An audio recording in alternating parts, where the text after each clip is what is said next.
السلام عليكم ومرحبا بكم في فيديو جديد على قناة تحرير جريمة. كنتمنى أنكم تكونوا بخير وعلى خير ويلقاكم هذا الفيديو إن شاء الله وانتم في أحسن الأحوال، وكنتمنى لكم جمعة مباركة وكنشكركم على الدعم ديالكم. تحية كبيرة لجميع الإخوان والأخوات كنتو كتابعوا من داخل المغرب أو خارج أرض المغرب، وكنتمنى منكم أنكم ما تبخلوش علينا باللايك لهذا الفيديو وأيضا الاشتراك في القناة، وجزاكم الله خيرا. والآن غادي نبداو في القصة ديال اليوم. قصتنا ديال اليوم اللي فيها جريمة، وغادي نبداو الحلقة مع واحد السيد هذا كان واحد الرجل موظف مزوج وعنده أولاد وعنده بنات. عنده واحد البنت ديالو، هاد البنت اللي هي المحور ديال القصة ديال اليوم. هاد البنت ديال هاد السيد هذا ملي كبرت ودخلت يعني الدراسة تقرا، كان عطيها واحد الأهمية كبيرة بزاف. يعني الأهمية اللي كنعطي لهاد البنت ماشي انه هو كان كيفضل على ولادو الاخرين، يعني على خوتها كان كيهتم بها، وانما هذا السيد كان كيراقب هذه البنت. ما كان كيبغيهاش تلبس شي لبس اللي هو عصري او تلبس شي لبس ماشي هو داك.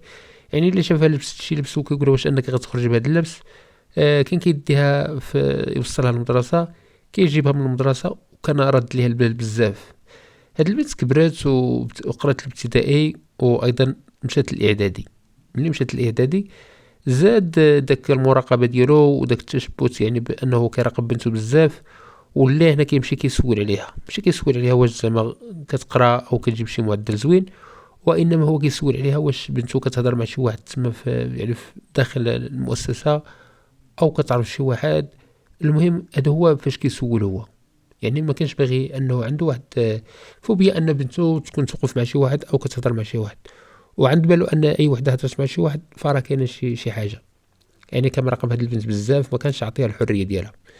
هاد البنت مع ذلك غادي تقرا الاعدادي، غادي تطلع ايضا تاخذ الباك ديالها. من بعد هنايا غادي تمشي للجامعه. ملي غادي تمشي للجامعه فالجامعه كانت بعيده على السكن ديالو. يعني هاد البنت الا مشات للجامعه فهي غادي تبات يعني خارج الدار ديالها، يعني ضروري خصها شي سكن فين غتسكن هاد البنت، وغادي غتكون بعيد على العيون ديالو وعلى المراقبه ديالو، لانه هو كيراقبها دائما، كيعرف الوقت فاش دخلت، الوقت فاش غادي تمشي تقرا، الوقت فاش غادي تجي. المهم كانت هذيك الامور ديالو بالنسبه ليه هو مراقبها. ولكن هنا ملي غتمشي للجامعه فهاد البنت ما غاديش انه يقدر يراقبها كما كان كيراقبها وهي ساكنه معه في الدار. ما كانش عنده شي اختيار اخر من غير انه يهز هذيك البنت ديالو وغادي يديها لمدينه فاس، يعني كتقرا في الجامعه في مدينه فاس. مشات تما كرا لها واحد السكن، هي واحد البنت اخرى صاحبتها النيت، كرا لهم ساكن غير هما بجوج. وزاد وصاه دوك الناس اللي هما كرا عليهم الدار، قال لهم عافاكم ردوا لهاد البنات البال، اللي يبقى يدخل عندهم شي واحد هنا ولا يجي عندهم شي واحد او لا كانت شي حاجه خصكم تقولوها ليا، ردوا لهم الباب. ومع ذلك فهو كان كتقرا بنته تما في الجامعه، مره كيجي يدور وكيسول واش بنته كتهضر مع شي واحد كتمشي مع شي واحد. ولكن هاد البنت هادي ملي وصلت للجامعه خدات الحريه ديالها، مبقاش هذاك التشبت ديال الاب ديالها انه كيراقبها، ما كتاخذش الحريه في اللبس ديالها. ولكن مع ذلك فبقات رد البال مع الاب ديالها، لان الاب ديالها كان رجل صعيب. هاد البنت هادي غادي تدوز واحد المده يعني وهي طالبه في الجامعه، تعرفت على واحد الشاب اللي حتى هو طالب يعني في ديك الجامعه. تعرفت عليه، هضره كتجيب هضره، بقات كتعاود له الحياه ديالها كيفاش دوزات، هو كذلك كيتعرفوا، كيخرجوا مع بعض، كيراجعوا مع بعض. حتى ان هذا الولد هذا كيقول لها انه حتى هو غير ساكن عند واحد اختو نيت تما في فاس، جاي من واحد المنطقه قرويه وجا ساكن تما غير عند واحد اختو. بكثرة انه كيتعرف عليها ولا داها معاه واحد النهار لعند اختو، عرفها على اختو. هذيك اختو ارتاحت لهاد البنت ولات كتهضر معها، يعني تبادلوا الارقام ديالهم كيهضروا، هذيك كتهضر معها وهذيك كتهضر معها. هاد الولد مع هاد البنت غادي توقع بيناتهم واحد علاقه ديال الحب. تفاهموا مع بعضياتهم على اساس انه هو منين غادي يكملوا يعني الدراسه ديالهم يتخرجوا غادي يتزوجوا. يعني داك الحب اللي كان بيناتهم هو انهم كانوا غادي يتزوجوا بزواج. وهذاك الولد هضر مع ديك اختو وقال لها على ان هاد البنت راه بيني وبينها علاقه، وان شاء الله النهار اللي غنتخرجوا وغنكملوا القرايه ديالنا راه غنتزوجوا انا وياها ان شاء الله. هذيك البنت فرحت لخوها، وايضا قالت لهذيك البنت لان خويا ما غاديش يلقى احسن منك، وعاود شكرت لاخوها بان راه خويا مزيان. وبقات العلاقه ديال هاد الجوج يعني مستمره. هذيك البنت دائما كانت كتعاود لذاك اللي هو دابا الان نقولوا علاقه معه، بقات كتعاود له بان الاب ديالها راه رجل صعيب بزاف، وراه الا حصلها كتهضر معاه او كتمشي معاه فراه غادي تكون شي مشكله. يعني دائما كتعاود الاب ديالها ان الاب ديالي راه صعيب بزاف. هذا الامر هذا اللي كتعاود هاد البنت هذه لهاد السيد اللي هو عندها مع علاقه، واحد النهار غادي توصل هاد المعلومه للاب ديالها، غادي يعرف بان بنته راه كتمشي مع شي واحد راه دايره علاقه مع شي ولد، وهذا الامر هذا هو ما كيتقبلوش. هاد السيد واحد النهار غادي يجي تم الفاس، قال لبنته ان كيتسناني انني غادي نجي ما تمشيش للجامعه. فعلا البنت بقات كتسنى في هذيك الدار اللي هي ساكنه فيها حتى جا داها، قال لها يلاه معايا، ركبها في السياره. وفين غادي يديها؟ لان هاد البنت ما كتش تقدر الاب ديالها تقول له فين غادي نمشي، او انا اليوم راه عندي محاضره غادي نمشي للجامعه، لا ما تقدرش تقول هادشي نهائيا. قال لها تسنيني، غتسناه، يلاه هي معايا فين، يلاه ما غاتقولوش فين. ركبت معاه في السياره، غادي يديها لعند الطبيب حتى دخلها للطبيب لان هي ما تقدرش تهضر. هو مسبقا كان داز عند داك الطبيب وقال له على انني غادي نجيب لك واحد البنت ديالي، عافاك بغيت نعرفها واش باقا بنت او لا هي مراه. فعلا داك الطبيب غادي يكشف على هاد البنت، غادي يجي عند هاد السيد هذا غادي يقول له شوف هاد البنت ديك راه بنت كبيره وراه راشده، يعني ماشي شي وحده مراهقه، والبنت راه عارفه شنو كدير وراه كتقرا. البنت ديالك بصراحه راه ما بقاتش بنت وانما راها مراه، ودابا نتايا غادي تهضر معها بشويه، والسيده راه يعني كبيره ماشي شي وحده اللي مراهقه وراه عارفه شنو كدير، وهذا الشيء راه عادي، راه اي وحده ممكن يوقع لها هذا الشيء. هذاك السيد قال له سيدي فعلا ان هذيك بنتي، واش انا غادي نعاتب على هذا الشيء هذا، وهي راه كبيره وعارفه المصلحه ديالها فين كاينه. صافي غادي يخرج من عندك الطبيب وغادي يدي هذيك البنت. فين غادي يمشي؟ غادي يمشي لواحد الفيرما عنده، كانت في واحد المنطقه في النواحي فين كيسكن هو. هاد الفيرما فيها واحد الدار ديالو كيمشي هو والولاد ديالو ومراتو، كيدوزو فيها العطله في الصيف او في الايام ديال الويكاند، كيمشيو مره لهاديك الفيرما. دا ديك البنت لديك الفيرما، دخلها لهاديك الدار، كتفها من يديها ورجليها، جلس على واحد الكرسي، ربطها مع داك الكرسي، وقال لها دابا غادي تعاودي لي شكون اللي خدا لك الشرف ديالك. وبقى كيعذبها. هاد البنت هادي بالحكم انها عارفه الاب ديالها انه صعيب، فعاودت له، قلت له بان واحد الولد كيقرا معايا، عندي معاه علاقه ومتوعدين انه وياه ملي غادي نكملوا القرايه ديالنا راه غادي نتزوجوا. قال لها سميتو هاد الولد، سمات له الولد، عطاتو المعلومات ديالو، عطاتو الرقم ديال التليفون ديالو. هنايا بعد لما سال معها اشنو غادي يدير لها؟ غادي يقتلها، غادي يحفر لها في هذيك الفيرما النيت، وغادي يردمها تما، وغادي يمشي في حالته.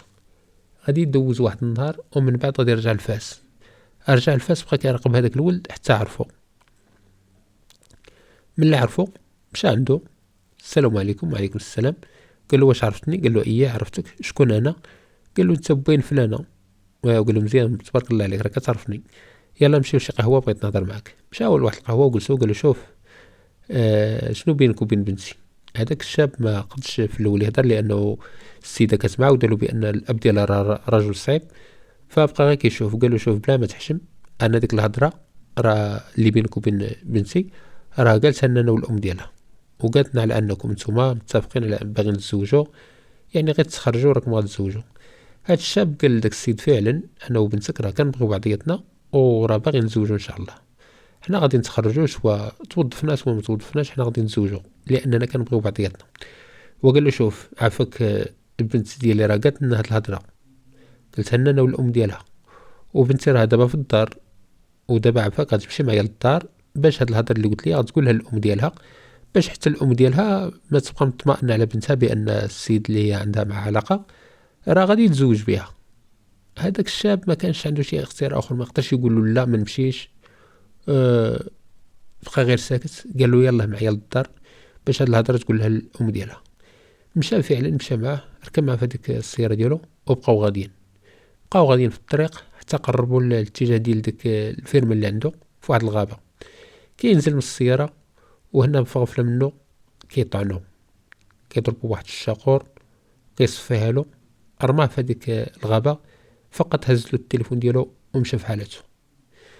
هذاك الولد ما جاش للدار ديال اختو بقات كتسول عليه هنا، كتسول هنا، والو. كتحاول تتصل به التليفون ديالو طافي، كتصل بهذيك البنت التليفون ديالها حتى هي طافي. السيده ملي ما شافت خوها انا ما جاش النهار الاول النهار الثاني، مشات لعند البوليس، دارت واحد الشيء او واحد البحث لفائده العائله ورجعت في حالتها. هذاك الولد غادي يبقى تقريبا واحد السيمانه حتى ان ديك الجثه ديالو بقات كتحلل. شي ناس دايزين من تما غادي يلقاو الريحه، غادي يعرفوا المصدر ديال هاد الريحه، حتى انهم غادي يلقاو السيد مقتول ومرمي في هذيك الغابه. هاد الناس غادي يتصلوا بالدرك اللي غيجيو لهاد المكان، غادي يلقاو السيد مقتول. الجثه ديالو كانت كتعفن. بعد لما غادي يرفعوا البصمات ديالو غادي يعرفوا الاسم ديالو والعنوان ديالو فين ساكن. العنوان ديالو كانت في السكن ديال الاخت ديالو. توجهوا لعند الاخت ديالو، وصلوا للدار، دقوا قالوا له واش هنا كيسكن فلان، قالت لهم اييه كيجي. قالت لهم خويا فين هو؟ قالت لهم الصراحه هذه شي سيمانه تقريبا ما بان ليا، ما عرفتوش فين مشى، وراه ما خليت فين قلبت عليه. شنو كيدير خوك؟ وقالت لهم كيقرا في الجامعه.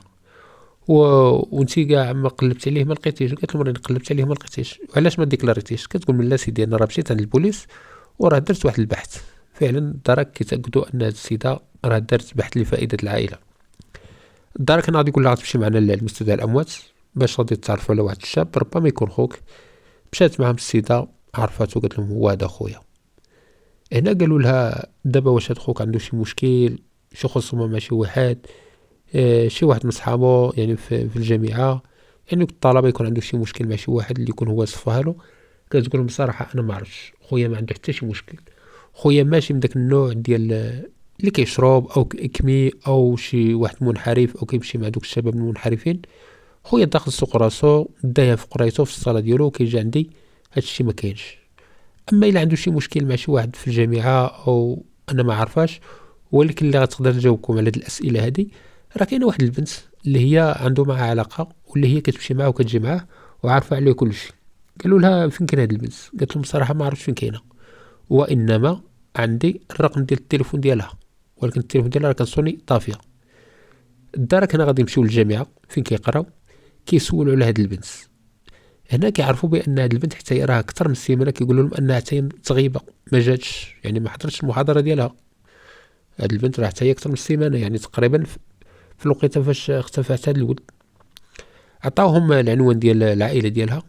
الدرك غادي ياخذوا اذن من النيابه العامه وغادي ينتقلوا لديك المنطقه فين سكن الاب ديالها. غادي يوصلوا تما، غادي يسولوا الاب على البنت ديالو. كيقول لهم اسيدي راه فاس، راه كتقرا في الجامعه، وشحال هادي باش هضرتي معها؟ وكيقول لهم هادي شي 5 ايام او 6 ايام كتتصلوا بها. التليفون ديالها بصراحه هاد الايامات ما خدامش، ولكن هي راه كتقرا تما في الجامعه. كذلك غادي يسولوا الام ديالها اللي كتقول لهم ديرها اكثر من السيمانه هادي وانا كنصوني على بنتي والتليفون ديالها طافي. هنايا الدرك غادي يقولوا له غادي تمشي معنا فين ساكن هاد البنت ديالك. مشى معهم الاب ديالها، وصلوا لفاس، مشاو لذاك المكان فين ساكنه، لقاو هذيك البنت اللي هي ساكنه معاها. سولوها، قالت لهم سيدي هذيك البنت راه هذه سيمانه باش خرجت من الدار ما جاتش، واخر مره راه كان الاب ديالها كان جاي عندها، اتصل بها قال لها ما تخرجيش من الدار، وقالت لي انني انا ما غاديش نمشي للجامعه هذا النهار، راني غادي نبقى في الدار لان الاب ديالي جاي. ومن تما ما رجعتش. ومني ما رجعتش قلت انا ربما هي راه مشات جا الاب ديالها وداها للدار. هنا الاب ديالها كيقول له واش انت جيت عند بنتك؟ كيقول لهم لا سيدي ما جيتش، وراه جيت شحال هادي. كيقولوا له دابا انت شنو كتخربق علينا؟ السيد بقى كيدخلوا ويخرجوا الهضره. قلبوا له ديك السياره ديالو. هنا غادي يلقاو جوج ديال الهواتف، هاتف ديال البنت ديالو وهاتف ديال داك الشاب. ويقولوا له دابا انت الهاتف ديال بنتك عندك في السياره والهاتف ديال هاد الشاب عندك في السياره، شنو كتقول في هاد الشيء هذا؟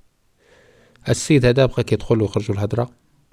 غادي يعمقوا مع البحث مزيان، وفي الاخير كيعترف بانه هو اللي قتل البنت ديالو، وكذلك هو اللي قتل داك الشاب. كيقولون فعلا انه هو اللي نفذ الجريمه ديالو في حق بنته وفي حق داك الشاب. كذلك غادي يقول لهم على ان غادي يدلهم على المكان في انه فين دفن البنت ديالو. غادي يمشيو بالفعل لديك الفيرما، غادي يلقاو على ان ديك البنت مدفونه في واحد المكان، يعني بالحوايج ديالها، مازال لابسه الحوايج ديالها ومدفونه في هذاك المكان. بعد لما اعترف غادي يتقدم للعداله بتهمه القتل العمد مع سبق الاصرار والترصد، وغادي يتحكم عليه بالمؤبد. يعني انسان كيصفيها لبنته. علاش؟ كيقول انه هو باغي يغسل العار، يعني الكرامه ديالو الشرف ديالو توسخ وباغي يغسلو، انه يصفيها لبنته ويصفيها الشاب اللي هي عندها معاه علاقة. هاد السيد هذا انا بصراحة ما فهمتش انا كيفاش عطاه الخاطر ديالو انه يقتل البنت ديالو، وقبل ما يقتلها ربما هاد السيد هذا يكون عذبها قبل انه يقتلها، والطريقة باش يقتلها يكون انه عذبها. انسان بصراحة ما فهمتش انا هذا الانسان هذا كيف داير. على اي كنتمنى ان هذه الحلقة تكون عجبتكم، تكونوا استفدتوا منها. نتلاقاو في حلقة جديدة، والسلام عليكم.